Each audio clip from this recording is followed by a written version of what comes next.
Okay, this is our project. We'll be making this lovely project, a short and a poncho for a newborn. Okay, so first I'll show you in the video how to make the short. Okay, it's very easy actually. I'll be using 5/0, you can see, 3 mm yarn, which is worsted yarn. You can use medium or light worsted yarn. Sorry for that. Okay, so I have here another yarn. Okay, you can see the difference actually. See, it's almost the same in okay, it's almost the same actually, but I'll be using a 3 mm crochet hook. Okay, so the output will be the same. We'll be making a newborn. For the newborn, it will be the size for the newborn. Follow what is in the pattern. Okay, if you want it to use for your own baby, you can make actual measurement for the baby, or for your incoming baby, we have standard sizes for the babies about the size. Okay, so make magic circle, okay, in here, and a chain 1, 2 and 3, and then yarn over, make double crochet. In here we will be making a double crochet, 3 double crochet cluster for the project. It's very easy actually. Okay, it's great for beginners. Okay, and chain 1, and then in the same loop, this magic circle, just put it a bit. Okay, we'll be making 8 sets of 3D cluster. Okay, so remember, chain 3, 2 double crochet, chain 1, and then to the next we'll be making 3 double crochet cluster. Okay, 1, 2 and 3. For this is the second cluster already, chain 1. Okay, so all the way through you make 8 clusters. Okay, so 1, 2, we need 6 more clusters. So I'll see you in there for when you reach that last part. Okay, I have done now the 8 sets. Okay, and you just pull this, okay, to close the round. Okay, the circle. Pull it slowly, don't pull it too tight. Maybe you will destroy the circle inside the yarn later. Okay, so pull it slowly, tightly. Okay, so now you have that circle already closed. So chain 1, okay, chain 1, and on that chain 3, see in here, we have here the chain 3, yarn over, pull through, and make single crochet, half double crochet, half double crochet on that. Okay, see now, this will be the opening. This will start in here for the next step for the cluster. Okay, chain 1, 2 and 3, and then you make 2 double crochet. So the chain 3 will be considered as 1 double crochet. Okay, so make 2 double crochet on that same place. Okay, and then make chain 1, 2. So this will be the first cluster, 3D cluster. On to the next loop, you have here the chain 1 loop.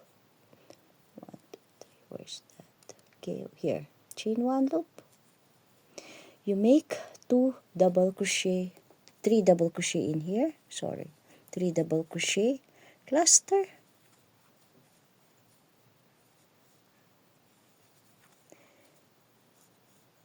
Sorry for that. It should be chain 1, not chain 2. Okay, on to the next. After making the 3 double crochet here, onto the next loop, you make chain 1, and then 3 double crochet cluster. 1, 2, and 3. Then chain 2, 1, 2, and then onto that same loop, same place you have done your 3D cluster, 1, 2, make another 3D set, 3 double crochet cluster, chain 1. Okay, so this is 3 double crochet, chain 1, and then this is the set, 3 double crochet, chain 2, and 3 double crochet. That is the very first set. This is the half set, so when you go all the way through here later, you will make another 3 cluster in here, and then chain 1, and then make half double crochet.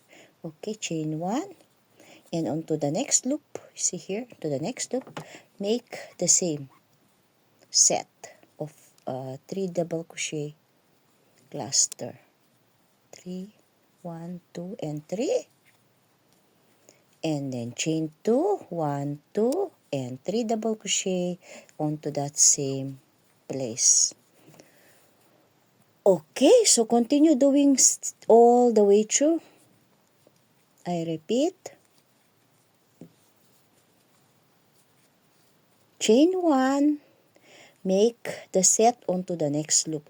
Okay, here into the next loop, skip the 1, 2, 3 stitches, sorry, skip 1, 2, 3 stitches onto the chain 1 loop from previous row, make the 3 double crochet cluster. Okay, and then I'll see you onto the last part in here when you reach here. Okay, okay, now I have reached the last part. Okay, and I have made the cluster in here, set. Okay, so chain 1 and make 3 double crochet onto that very first place you have done your 3D cluster. 1,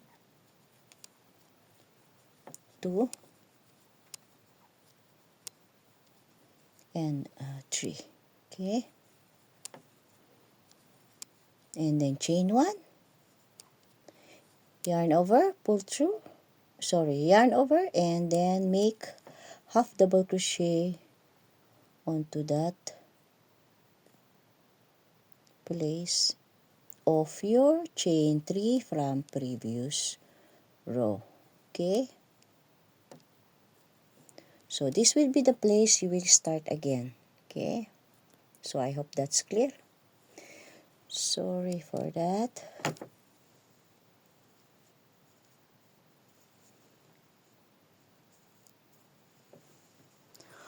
Okay, so you have 8 sets.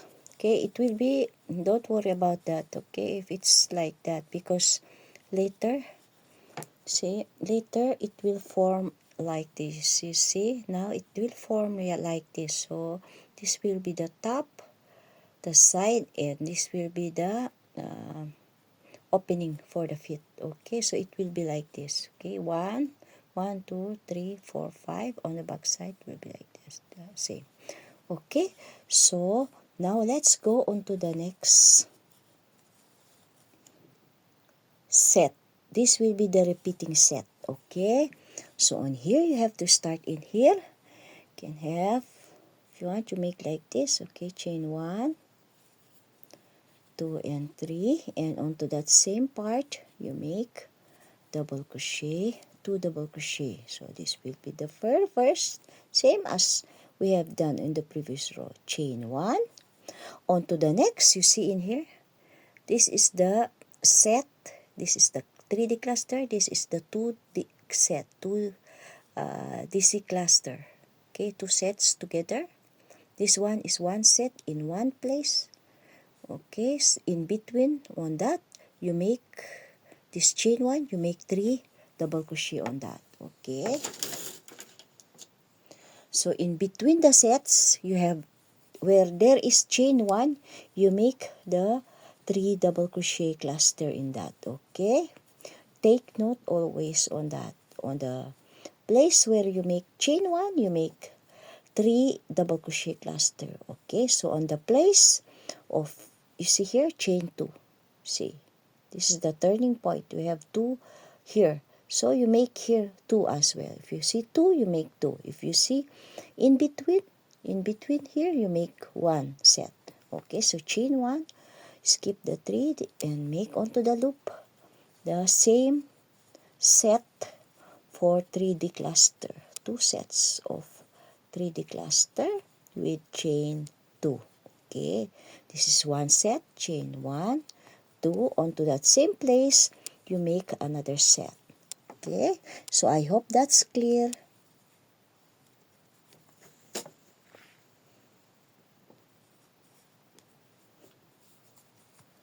Okay, chain 1, and on stick here, there is between the clusters 1 single crochet, chain 1, so you make here the 3 double crochet. 1, 2, and 3.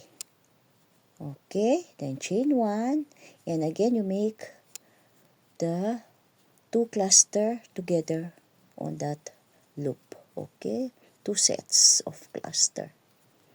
Okay, chain 1, 2, and then here. Okay, so make 3 on same, 1, 2, 3. So just chain 1. Why chain 1? Because there is a space in between here. So you make chain 1 and make the double crochet cluster in there. 1, 2, and 3. Okay, so continue doing this set. Continue doing until you have a 5th row. 1, 2, 3. We have 5 rows, and then for the 5th row, we will make the increase on the sides. Okay, so here, see, I'll show you here. 1, 2, 3, 4, 5. So now you cut the yarn. After making 5 rows, you cut the yarn. Okay, and then we will make the increase same as here. Okay, we'll make the increase. How to make the increase? We will crochet only on this part. 1, 2, and 3. Okay, so we will crochet only on that part.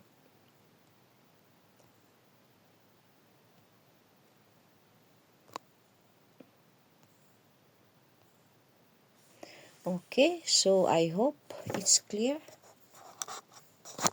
on which part we have to crochet. This side, we'll start from this side, going to that side, and then we will turn, going to that side. So I leave this for you to make until the 5th row, and when you get into the 5th row, you continue here with me. Okay?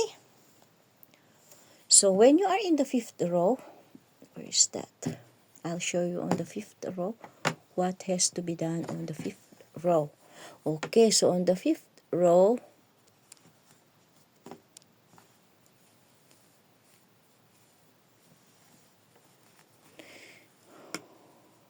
one, two, three, 4, 5.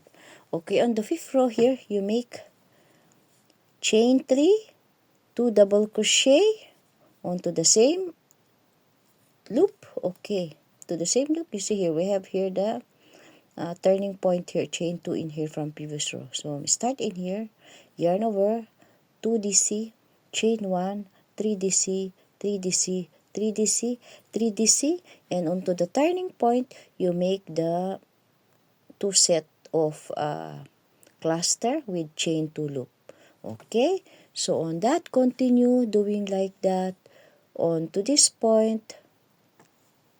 Okay, 1, 2, 3, 4, 5. On to this point, you have the cluster in here, and then continue this cluster with 3 double, 3 double, 3 double, 3 double, 3 double, and then on the last part, okay, see in here, 3 double here. So you still have left 3 stitches in here. Skip the 2 stitches and make double crochet onto the last point. Okay, and then turn your work, chain 3,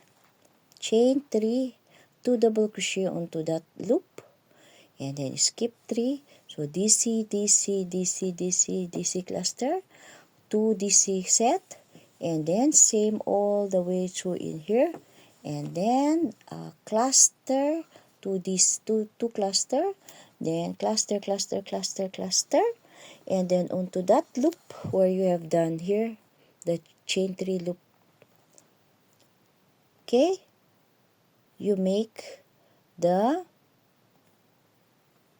3 DC. Okay, first 2 DC and DC on the third loop.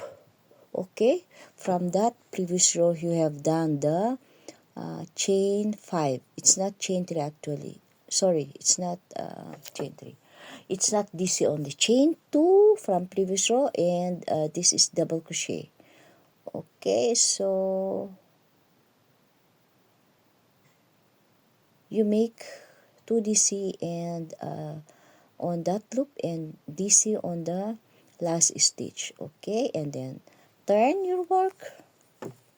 You make chain 3 plus 2, that will be 5, and DC DC DC cluster cluster DC cluster 2 DC cluster, same goes way through 2 DC cluster, and then cluster cluster chain cluster cluster, sorry, I have mistaken the 1 2 3 4 5. So here on this we have done, and this will be the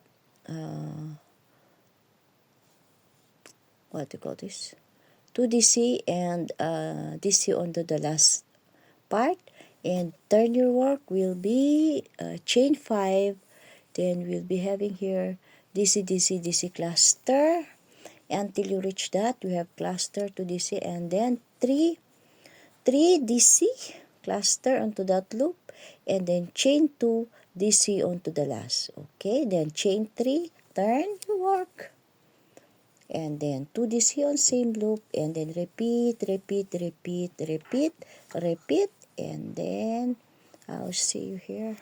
Just wait for a minute. Okay, I'll show you on that side part. Okay, so I'll show you, sorry for that, I'll show you, this will be the last part. Okay, we have here 2, you make 2 double crochet on there, and then DC onto the last stitch. That will be the third chain on your loop. Okay, 1 2 3 4 5. So this will be the loop, and make 3 double cluster onto the next loop. 3 DC cluster, so chain 1, repeat all the way through. Okay, on to the end. Sorry for that. Onto this part, last part, it will be, sorry, I'll show you. Onto this part, I'll show you when you reach on that side. Okay, okay, so this is the last part now. When you reach the last part, you have 3 DC left on that side. You make chain 1 2, and then onto the last stitch you make 3 double crochet. Okay, 1 and 2. Okay, so that will be the loop for the next. Okay, so chain 1 2 and 3, turn, and then make 2 double crochet onto this loop, chain 1, skip the 3, and then to the next loop make 3 double crochet. So that will be the repeat. I hope that's clear. So make sure the size, okay, whatever you need the size for your project. Okay, so in here we have the waist. Here waist will be depends on your child measurement or for what it is intended here. So it's 24-48. So this will be for the newborn up to 3 months old. So this is already okay for newborn to 3 months old. We have how many rows? 1 2 3 4 5 6. Wait, 1 1 2 3 4 5 6 7 8 9 10 11. So you can increase. Okay, so here the for every row I have here around 1 centimeter.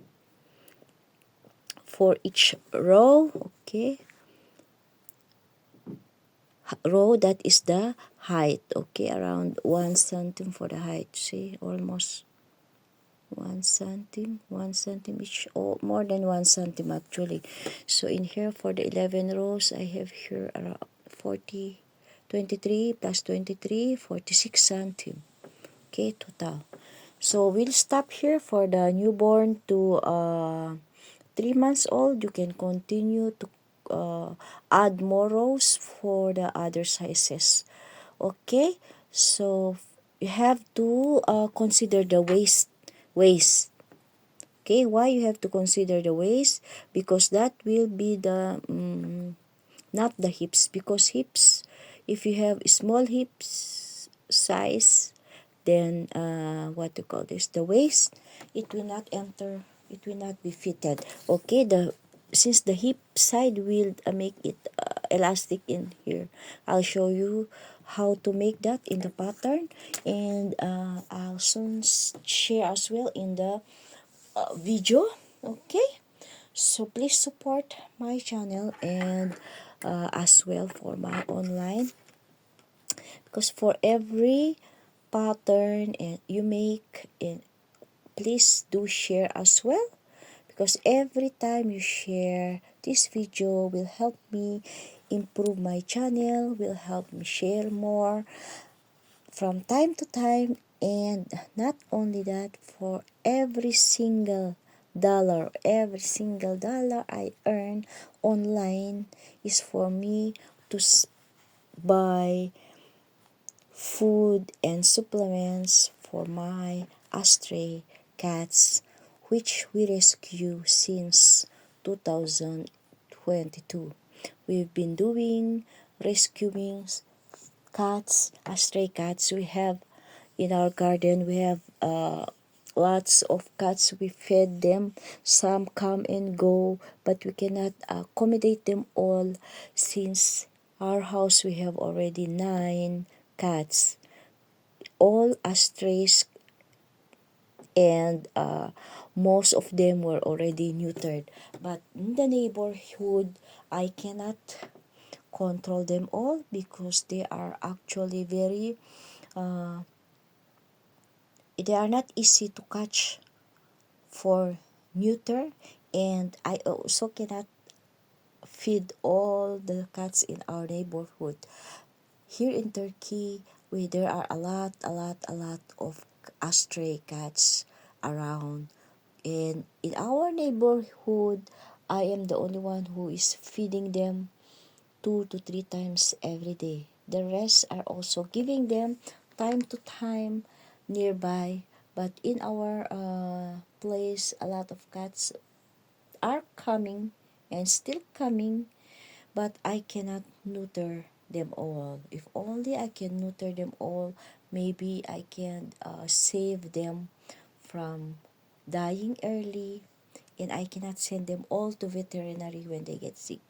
Whenever I can catch and get some cats who are not feeling well, and when I catch when I catch a cat that I can neuter, I'll send them to for neuter, but not all, because I am alone who is doing here in our area. So please help me in this channel, so I can provide more for the stray cats. Thank you and have a good day.